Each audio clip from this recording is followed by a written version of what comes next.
আসসালামু আলাইকুম, আমি Shanto. Welcome to my YouTube channel Shanto official. চ্যানেলটি নতুন, তাই বেশি বেশি লাইক, কমেন্ট, সাবস্ক্রাইব করে রাখবেন।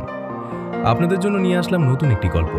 গল্পটির নাম নতুন স্কুল, নতুন পরিচয়।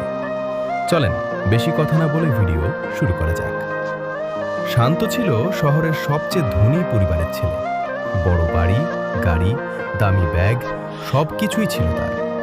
অন্যদিকে শ্রাবণী ছিল খুব সাধারণ এক মেয়ে, দিনমজুর, আর মা বাড়িতে সেলাইয়ের কাজ করতেন। একদিন তাদের স্কুলে নতুন সেশন শুরু হলো।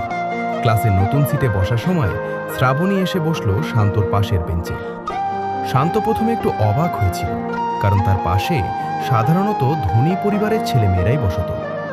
শ্রাবণী খুব চুপচাপ স্বভাবের ছিল, ক্লাসে প্রায়ই বইয়ে মুখ গুজে থাকত।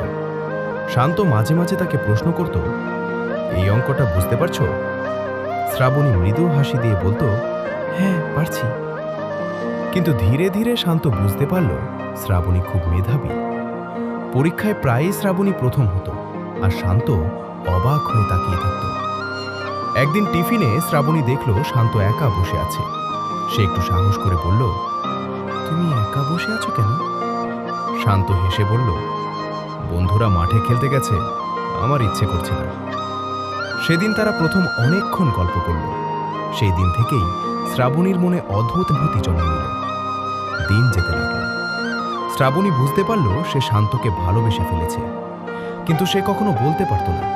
তার মনে সব সময় একটা কথা ঘুরত, সে এত ধনী আর আমি এত গরিব, সে কি কখনো আমাকে বুঝবে?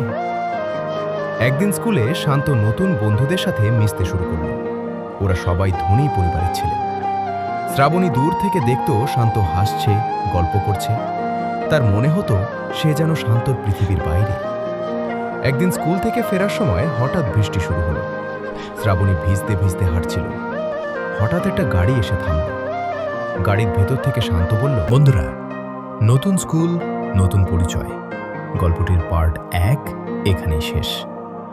গল্পটির সেকেন্ড পার্ট চাইলে বেশি বেশি লাইক, কমেন্ট, সাবস্ক্রাইব করতে হবে।